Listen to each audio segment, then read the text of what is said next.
Okay, we're going to charge right into steering and suspension. Which test is it? Test 5? Is that what you're looking at? All right, and this is some suspension stuff. And incidentally, I was going to tell you, I have got a video that I need to show you guys. That is, you remember the Expedition that we were trying to get it to make the noise, the '09 model? And her husband finally, she said it would make the noise, and then it wouldn't make the noise. And it would make the noise, and then it wouldn't make the noise. And so I've got 2 videos that her husband took, and so she shot them from her phone to my computer in the classroom, in my office, and I meant to pull them in here, and I can do that later. But what she's got is not a rattle, it's a squeaking like A-frame bushings. All right, now do you know why those rubber bushings make that noise? Twisting? Well, how are they made to start with? They've got rubber that's bonded to a sleeve, a steel sleeve, right? Yes. Okay, and basically as they work, that rubber's supposed to flex. Well, what happens, that rubber, in a lot of cases, that rubber will break loose from that sleeve, and so you wind up with that rubber, getting polished, moving inside that sleeve, and it just squeaks, squeak, squeak, squeak, squeak. It's basically rubber squeaking against the steel sleeve.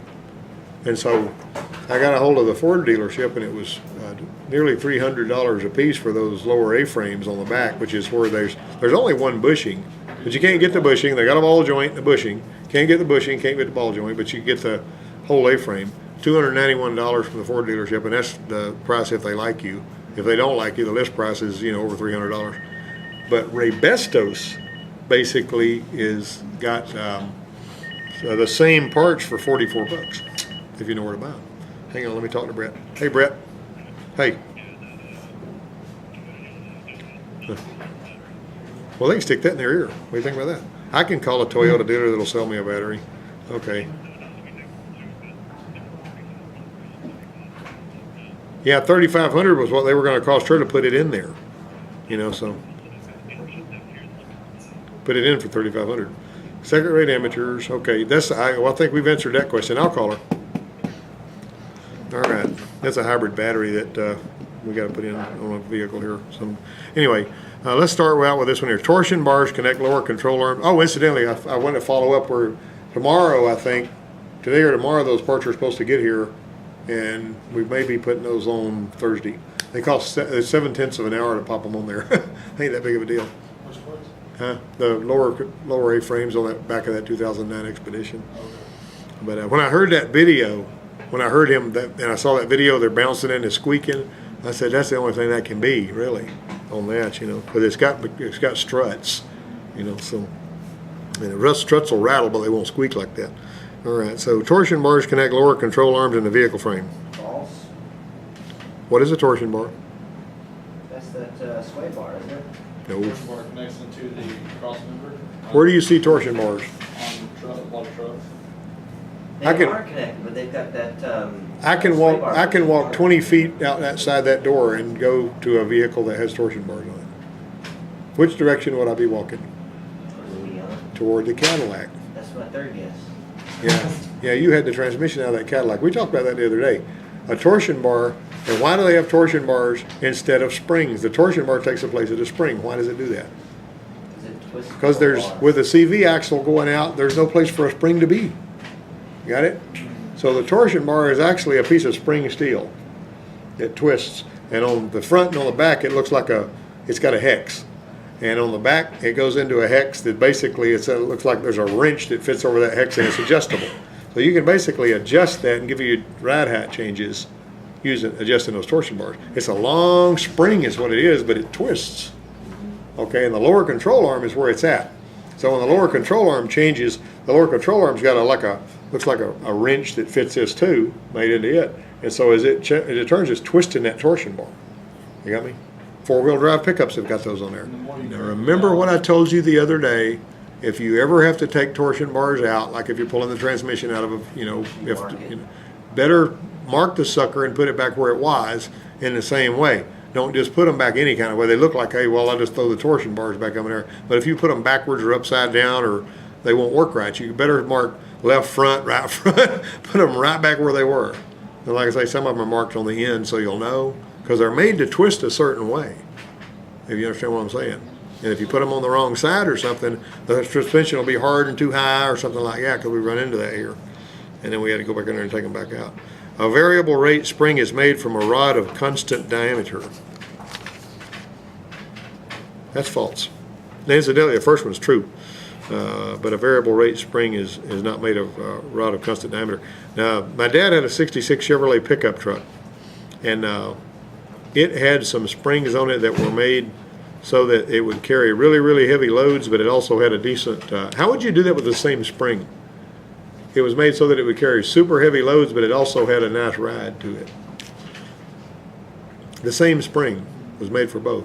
The top part of the spring had really tight coils that were close together. The bottom part of the spring, the coils were farther apart.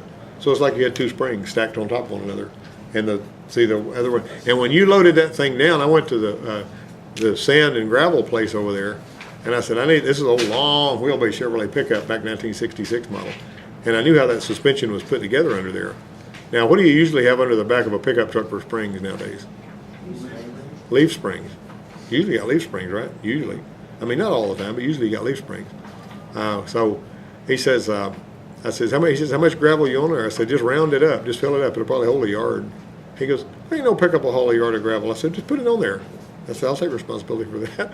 And he loaded that thing with a yard of gravel, and it just squatted down and sat right like it. And he was wanting to know about. I said, well, the swell springs, when they squished out, they weren't going anywhere else. And they're made for that. You know what I mean? Now, some trucks, if you load them too heavy, it ruins the springs. You know what I mean? But on that one, it didn't, because it was really, really a heavy-duty truck. And that thing would just haul that big old monster amount of gravel. Most of them nowadays, that's why they put a secondary set of springs on there. They have it where it'll stop. Okay. Air springs are used primarily in automatic level and control suspension systems. True. That's true. Some shock absorbers contain both hydraulic fluid and compressed nitrogen gas. True. That's true too. The parts guy knows that, doesn't he? When one front wheel moves up, a stabilizer bar twists in an attempt to pick up the opposite wheel. True. Well, basically, it's gonna. I don't really like that. They're saying that's true. When I'm looking at it, if this one here, if your fender, if this wheel's going up into the fender, that torsion bar is made to push that other wheel down on the pavement to keep it in contact with the pavement, so that you don't have a tendency to have body sway. But that's actually, if you want to get that right based on the answer key, you're going to say that one there is true.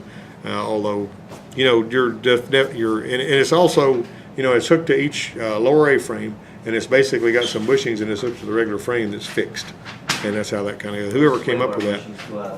I drove a Volkswagen Bug. It was a 58 model. I guess it came from Germany, because it had these little turn signals that would flip out of the, the B-pillar.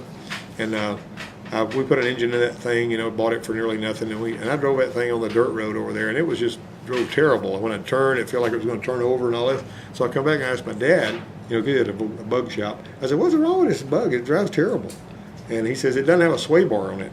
And I said, really? I said, what would I do about that? And he goes, take the front axle off of that 64 model down there and put on it. And so I dragged that front axle and put it on it. Man, it drove like a Porsche. It was a totally different car. Wow. So that's why it's important to keep those sway bar links, in place and all. So anyway, let's see. To prevent binding of anti-sway bar bushings, always tighten the bushing mounts or end links with the suspension suspended. That's false. Because if it's suspended, when you go down, it's going to push them up, right? Okay, the drive wheels on front-wheel drive vehicles have adjustable wheel bearings. Huh? They do not. What's an adjustable wheel bearing? The one on the Ranger, the adjustable wheel bearing on the Ranger where you got the two cones and you got the little nut and you got the cotter key, that's adjustable wheel bearings. You can make them looser or tighter. Now, you're basically not wanting to get them too tight, And if there's a worksheet about getting wheel bearings out there and packing them. Don't ever use an impact wrench on that big nut. That's stupid. I don't know somebody wiped that thing out. I had to actually chase the threads on that spindle with a thread chaser I got that's for that purpose. And then I had to get more nuts to put on those things because somebody impact wrenched them like a bozo. They're big, so they feel like if they're big, it's a big nut. I need to use an impact wrench and zip it up. And they were thinking it was like a ball joint, I guess, where you run it up and then you put the cotter key and all that kind of stuff. Be careful about that. Do you know what a steering damper is? That's on Katie's truck. Yes, it is. It's a shock absorber. It's hooked between the frame and the drag link, or whatever you want to call it on the steering, and it keeps it from shimmying. All right, some of those will have a cotter keyed end piece on them, but they're not as strong, they're not as hard, they're not as tough as a tie rod end or a ball joint. And if you put that impact wrench on those things, you'll pop it off. And I had this guy do it one day out here. He was putting that on because he'd been doing a lot of front end work, and he went to put that on, and the hole wasn't quite lined up, and he was just going to really, trigger it really hard, and it popped it right off. And I says, now what did you learn from that, Tony? And he says, an impact wrench is good and it is no good. That was what he learned. So you just be, huh? He was in the class with Donnie, wasn't he? Huh? Yes, he was in a class with He Donnie. just opened the shop right in front of the courthouse in Geneva. Tony Daniels, I think that's his last the name. black guy. Really? I And, thought he got killed in a car Donnie's crash. buddy that was in Different guy. college with him, Yeah. the other one. Tony Jamie. Daniel is a guy. He was a good mechanic. Do you remember Jamie? He was in Jamie. the same class as Donnie. Okay.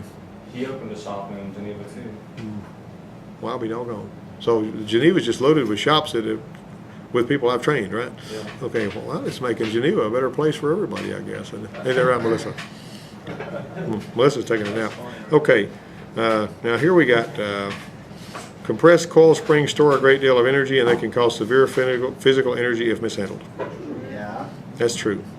And basically, yeah, if you got a coil spring, who has handled coil springs lately? Who? Who has handled compressed coil springs lately? You two.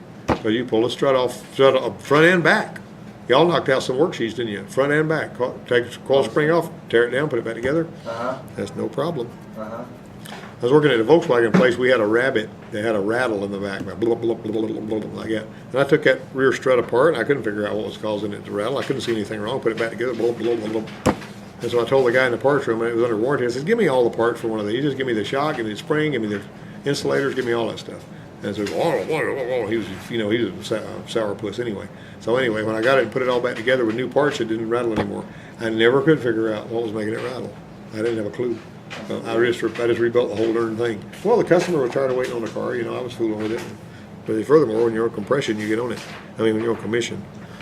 Okay, so McPherson strut is a shock absorber and coil spring combined in a single unit. Yes, it is. You can tell if a shock absorber is worn and needs to be replaced when performing a bounce test. If the front end of the vehicle bounces more than, What? this answer key says once, usually twice is sort of bumping the limit. You got me? So if you want to get it right, put A. The connection between, we had this Cadillac that pulled up in here, and you pull up, it's on my Technical Rider Facebook page. You pull up in there, and you hit the brake, and it was a 05 Cadillac, and it would just bounce and bounce and bounce and bounce and bounce. And we just keep on bouncing. And there's Brett again. I apologize for the phone call. Hey, Brett, what's up?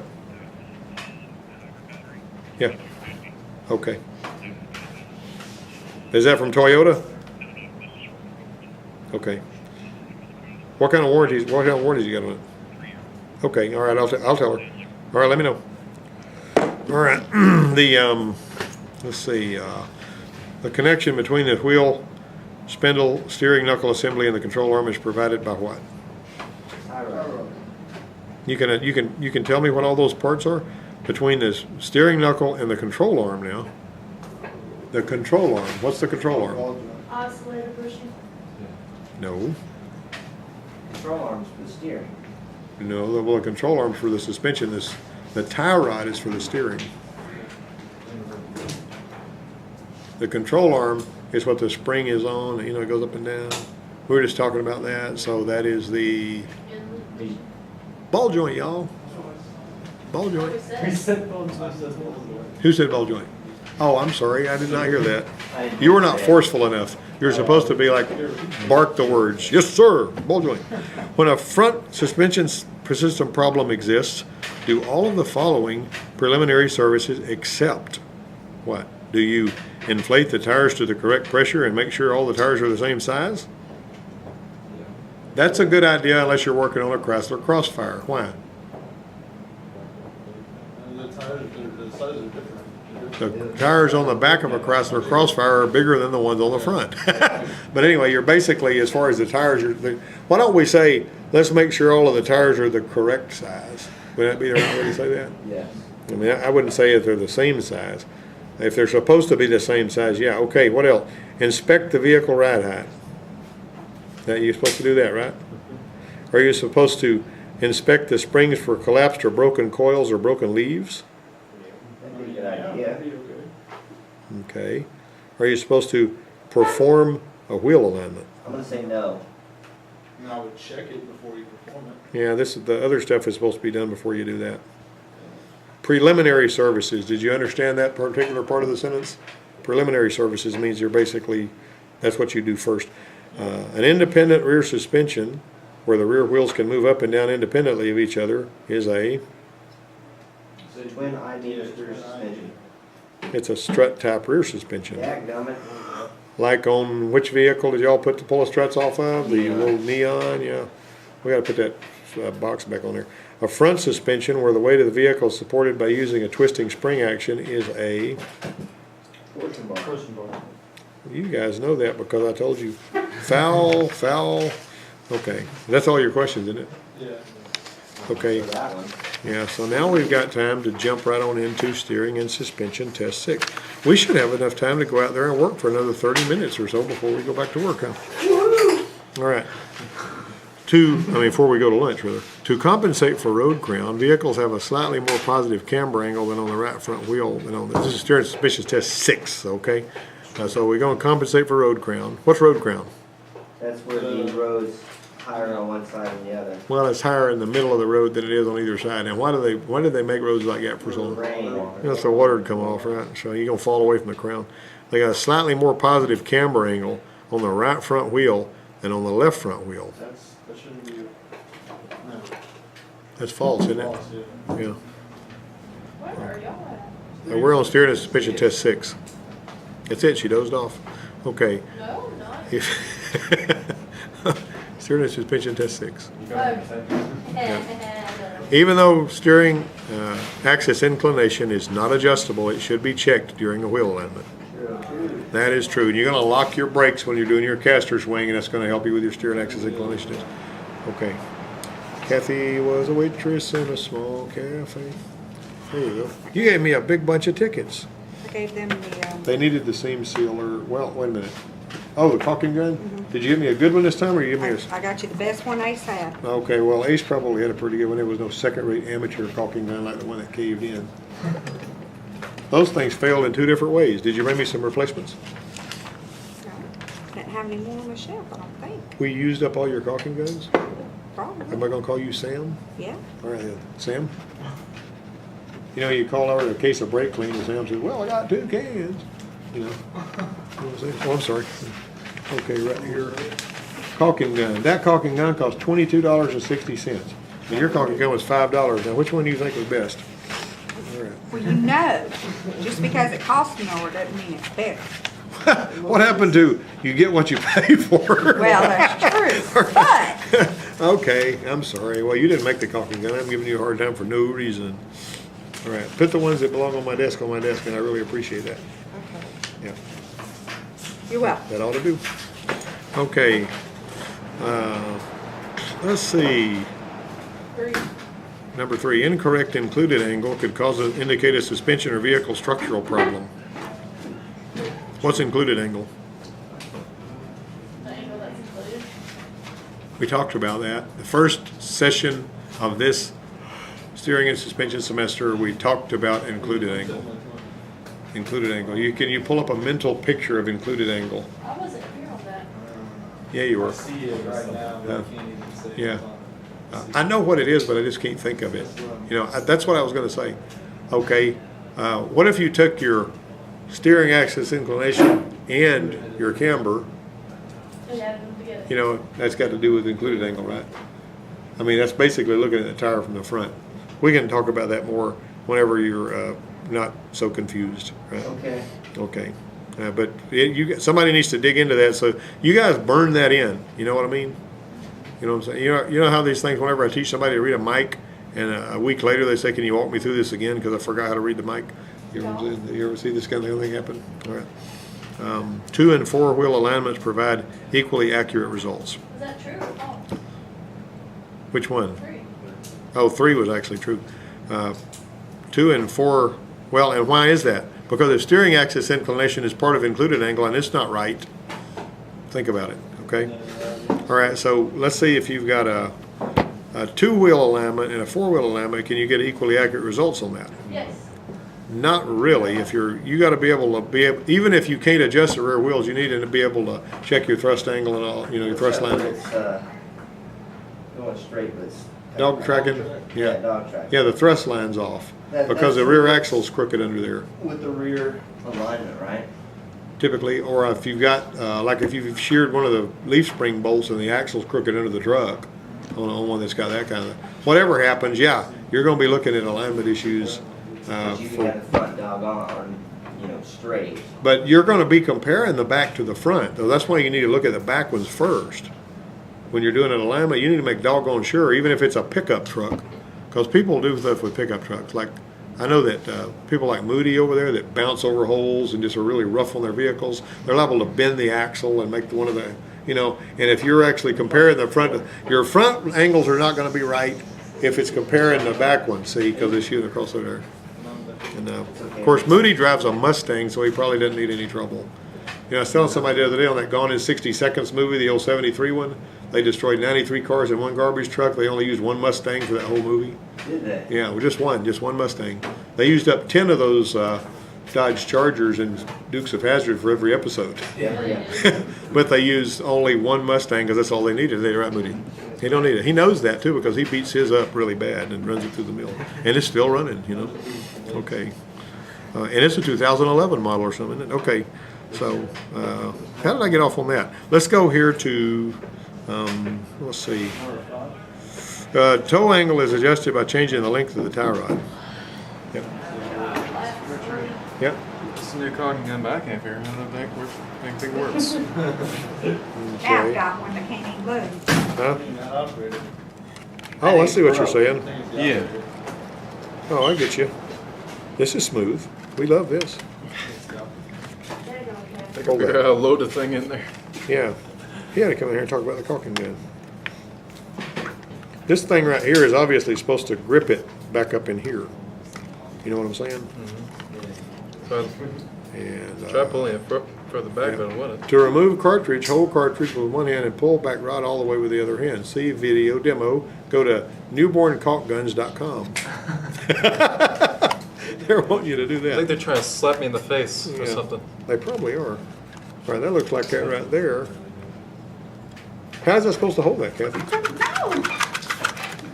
How's it supposed to hold on to that caulking gun? Newborncaulkguns.com. I think it takes a special call. I think so. Thank Two. Does this use the, it says easy load caulk gun, newborncaulkguns.com. All right, I tell you what, guys, let me get through in class here, it won't be long, and I will come out there and we will look this video up. It's the craziest caulk gun I've ever seen. Wow. Y'all gonna get an The stuff we go through, we're restoring an old Cadillac, okay? Yeah. All right, so, all right, I'll, what does this say right here? Just pop it Grip-free, in. 10-to-1 thrust, lightweight, compact, easy loading, ergonomic grip, tube rotates freely, no frame to hinder Easy getting into loading. tight places, spout cutter, seal puncture tool, ideal for latex and silicone caulks. That right So is the there, center rod supposed to punch a hole in it? no, that punch in the hole end is supposed to happen in this other end, all that, so. But, Well, then how does it push the stuff up there if it doesn't? it actually shoves that thing Like a forward. push pop. It shoves it forward. But that's actually supposed to grip that thing. It's supposed to actually go in there and grip it. Like that right there. But it's just pushing it right back out. We need to look that up. We're gonna go look at a video on that. You guys bear with me for about another 5 to 7 minutes and I'll be right out there, okay? And we'll figure it out. I've never seen anything like that before in my life. I'm sure somebody knows how to do it, but I sure don't. That's the way some of that building supply stuff is. They give you stuff that nobody knows how to use. Okay. And you ever seen one of those like that? Who's seen one of those before? Ever seen one? I haven't seen one either. It looks like it's partially missing, don't it? Okay. Let's see.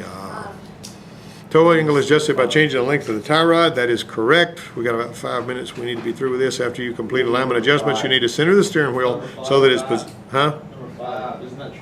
Four-wheel alignments require adjustment of all four wheels. Is that a duh or what? Not necessarily. It doesn't require the adjustments of all four wheels. You just need to make sure you check all four wheels on a pickup truck. You know, if the axle's bent, you'll have to replace the axle or whatever. I mean, so that's a falsy. Okay, you need to center the steering wheel so it's positioned correctly in relationship with the front wheels after you complete alignment adjustments. Basically, you're going to set that steering wheel in the center before you do your adjustments, unless it's a 91 Dodge pickup with a four-wheel drive, and then you set your toe, and then you pull the steering wheel off and put it back on there straight, which is kind of dumb. That's how they do that, yeah. I mean, that's believe it or not. Rear-wheel drive vehicles with a fixed rear axle housing assembly may provide adjustment of camber and toe. Not really. You're not going to get that. When the top of a wheel tilts in, the wheel has what kind of angle? What kind of angle? What kind of angle? When the top of the wheel tilts in, That's camber. negative camber angle. When the upper ball joint is behind the lower ball joint, the wheel has a, think about it, that's a positive caster angle, okay? Number 11, excessive positive caster does what? All of the above. Did Kathy bring us a, oh, she left that stuff out there, that little thing y'all need, whatever. I hope so, yeah. Yeah, she's supposed to. Unless Brett forgot it. Let's see, excessive positive caster does what now? It does all of the above, causes snapback. What's snapback? It's a cool hat. You know how it wants to go to, whenever you turn it, it wants to come back to the middle? You know what I mean? I mean, it just puts back. And why is that? I remember you telling us now. Well, when you turn the wheel, it's picking the car up. And then you go back to the middle and it goes low and you're picking the car up again. So the weight of the car is going to make it want to go back to the middle just naturally. That's just the way that is right there. Let's see. So if you've got a car that doesn't have power steering, the alignment angles on that are going to be the caster is going to be more negative and make it easier to steer. Got it? If you don't have power steering. All right, let's see. Where are we at now?